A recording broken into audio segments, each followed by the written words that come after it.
प्रभु की महिमा हो। इस सुबह समय इस प्रकार प्रभु के उपस्थिति में प्रभु के पवित्र कलाम को लेकर आने के लिए प्रभु ने मेरे जीवन में सहायता किया। इस वक्त सभी मसीह भाई बहनों को प्रभु यीशु मसीह के मधुर नाम से मेरा जय मसीह की कहता हूँ।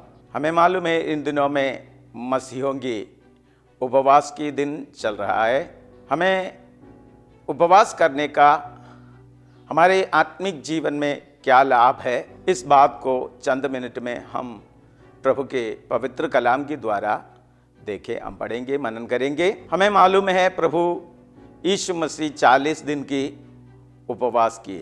हम भी हर साल में मसीह लोग उपवास करते हैं।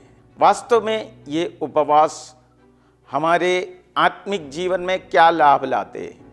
वास्तव में ये जो उपवास है ये हमारे आत्मिक जीवन में उन्नति का कारण ही हो जाए।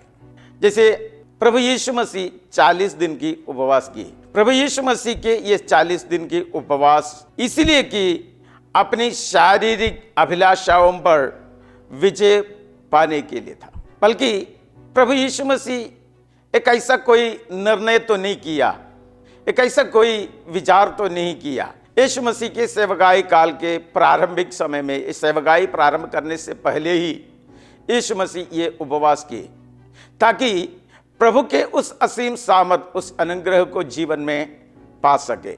इसलिए उस अनुग्रह, आमीन, हालेलुया, उस अनुग्रह में यीशु मसीह के अधीन में हमें होना है। उस पवित्र आत्मा के अधीन में होकर हम अपने आप को, आमीन, हालेलुया, पवित्रताई में आगे बढ़ना है।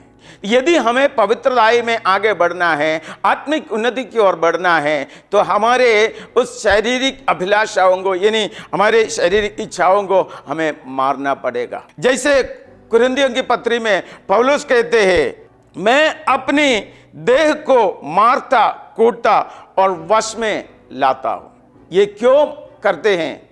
ताकि दूसरे जो हमें देखने वाले, हमें पढ़ने वाले के सामने हम एक अच्छे, वास्तव में एक, आमीन, प्रभु के चेला हो सके। आमीन, यीशु मसीह को हमारे जीवन के द्वारा देख सके। इसलिए पौलुस कहते हैं, मैं अपने देह को या अपने शरीर को मारते कूटते वश में लाता, ताकि मैं प्रचार करने के बाद, ताकि मैं अपने जीवन के द्वारा दूसरों के सामने एक अच्छा नमूना बन सकूं। हालेलुया। हम भी जब उपवास करें तो हमारे शारीरिक अभिलाषाओं से हम दूर होकर पाप के ऊपर विजय पाते हुए, पाप से दूर जीवन बिताते हुए हमें प्रभु में और आगे बढ़ना है। हालेलुया। प्रभु के वचन कहते हैं, रोमियों की पत्री 8:13 में कहते हैं, अनुसार दिन काटोगे तो मरोगे, यदि आत्मा से देह की क्रियाओं को मारोगे तो जीवित रहोगे। फिर रोमी 6:12 में भी ये कहते हैं, इसलिए पाप तुम्हारे मरणहार शरीर में राज्य न करे कि तुम उसकी लालसाओं के अधीन रहो। प्रियो, इन दिनों में हमारे जो उपवास है, हम एक हमारे जीवन की एक सर्विसिंग, जैसे गाड़ियां सर्विस करते हैं, इस प्रकार एक सर्विसिंग का कारण हो जाए, एक शुद्धिकरण का कारण हो जाए, आत्मिक जीवन में और आगे बढ़ने का कारण हो जाए। हम भोजन की कई चीजें हम छोड़ देते हैं, लेकिन जो हमारे जीवन में जो नहीं लेना चाहिए, ऐसे कई चीजें हम लेते हैं। ऐसा ना हो। पवित्र जीवन बिताने के लिए, पवित्रताई में और आगे बढ़ने के लिए, यीशु मसीह के उस स्वभाव हमारे जीवन में होने के लिए हम निरंतर प्रयास करें। प्रियो, यदि कोई यीशु मसीह को अपने मुक्तिदाता करके अंगीकार नहीं किए, और अंगीकार करो।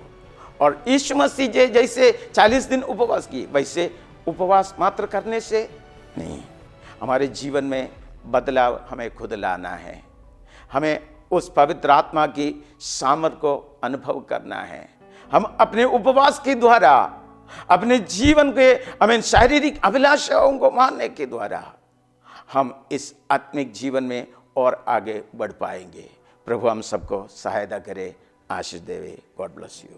Media partner NRS Blessings Studio. You are watching Listen to Christ YouTube channel.